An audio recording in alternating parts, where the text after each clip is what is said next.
One Day We'll Be Dead and None of This Will Matter is a collection of essays by Scaachi Koul, published in 2017. Personal essays about Scaachi, who is the daughter of Indian immigrants. She was born in Canada herself, and sort of the collection starts out with her kind of wrestling with that separation of, you know, I'm a daughter of immigrants. I go back and I visit India every once in a while. There's an Indian wedding. Um, and there's a lot of stuff where it's like my family and I probably gained a lot by coming from India to Canada, but we've also lost a lot. And she is someone who was born in Canada, does not speaks only English, has is divorced from that is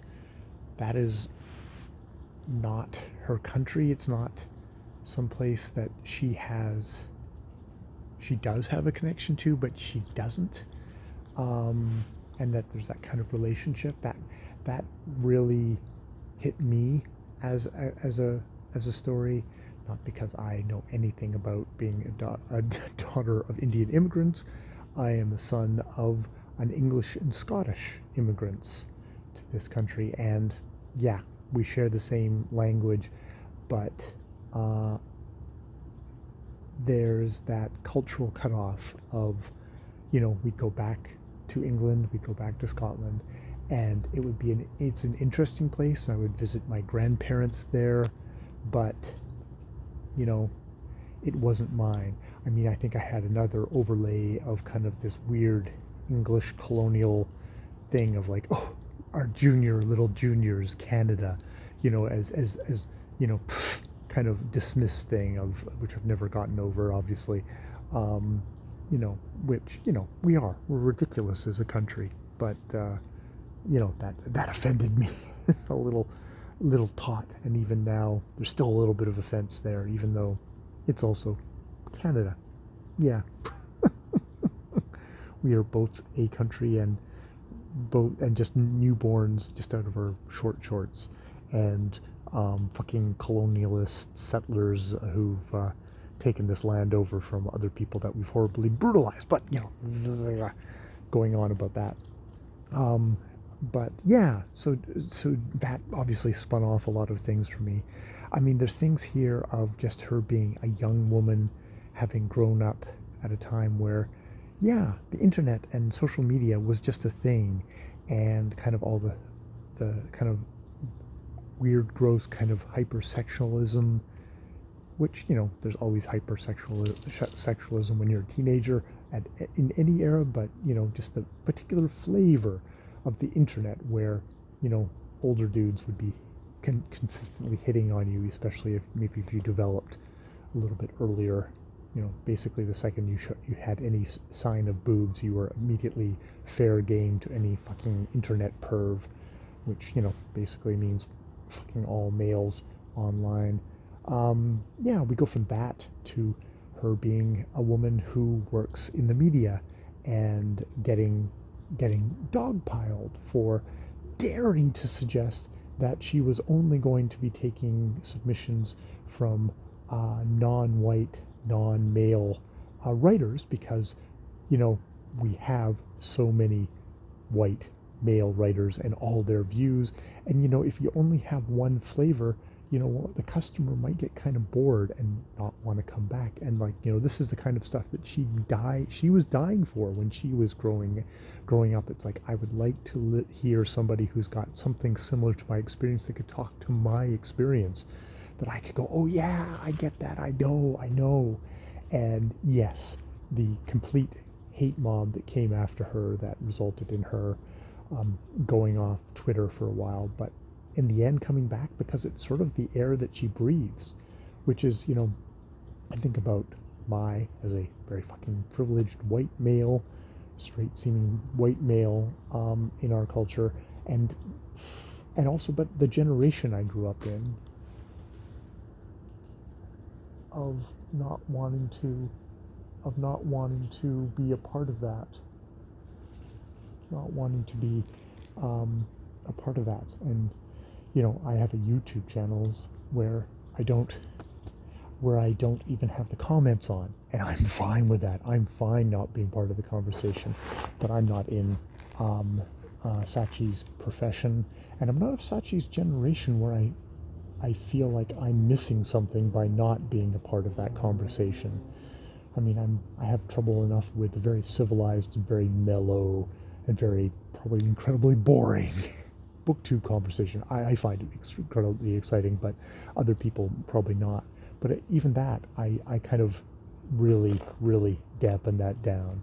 So, these are dispatches from another world for me. Um, she has stuff of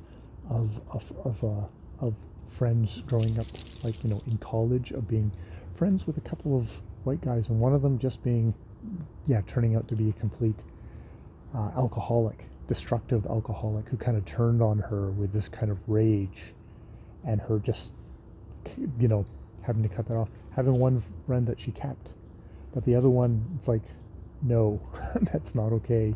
And kind of going into the rape culture, the thing of the pickup artists and all that. That's that is echoes of of shit that's much older, of like getting women drunk and raping them, and that being somehow sold as okay, and like various examples of that in pretty recent pop culture, of that, where it's like, yep, this is sold as funny and haha, and it's like, no, no, that's not funny, that's not a laugh, that's not acceptable.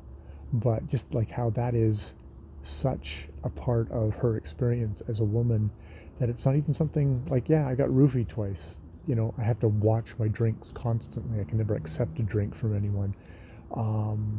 Bartenders or strange guys trying to, like, roofie her and take them away, and it's like, um, you know, that is something that I know nothing about, and these are books that's what makes books like this important to have been written and to listen to.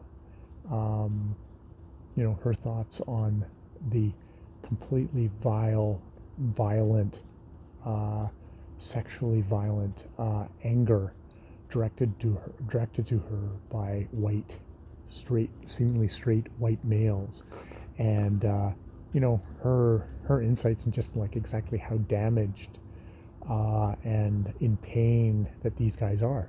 Doesn't make it okay, but it's like, it also is, you know, why is there such a hunk of the male of men, and significant enough that they're constantly roaming the internet and allowed to get away with all sorts of nasty shit by the wider culture.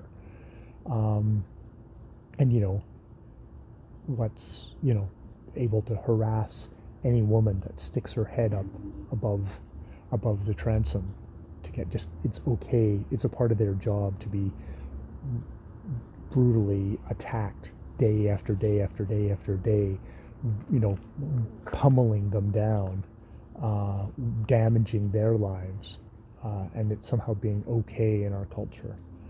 Um, she has a lot on her thing with her family, with uh, her father and her mother, and the kind of negotiations she, as a daughter of immigrants, has, kind of culminating in the end with her relationship with her white boyfriend, Ham Hocks, as she calls him, and you know how that gets negotiated, how that's continuing to get negotiated, and how it's interesting, just her relationship with men that way, with her father, with Ham Hocks.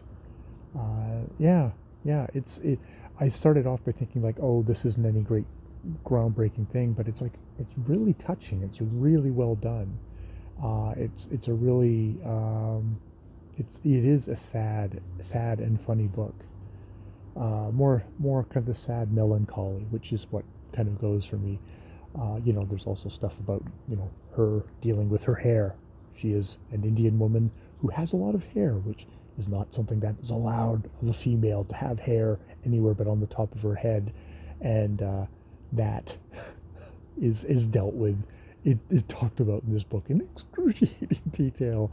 Um, Her relationship with her niece Raisin, who her brother married a white woman, and Raisin's got blue eyes, and it's like her complicated kind of reaction to that, of someone like, I grew up wanting blue eyes, and it's kind of like my parents, her parents were super happy when Raisin came out with those blue eyes, and the kind of shadism within kind of the Indian community in India and in Canada. Um, that kind of weird thing of like white supremacy is something that's not just in white culture, but in the other cultures that it has impacted, and it's been inculcated into them. This idea that white is the best, such a fallacious and dumb thing, but that it's there. It's burrowed deep into my culture, into obviously Indian culture. Yeah, into the heads of a lot of people, and fucked them up. Uh, Fucking up white guys who think they have all this, should be allowed to do all this nasty shit, but also brown people of various shades, and how the hierarchies develop there because of it. It's like, yeah. So one day we'll all be dead and none of this will matter, or it's going to continue to matter, for a long time after we are dead. Great, good book. Good book. I'm glad I listened to that. More videos later.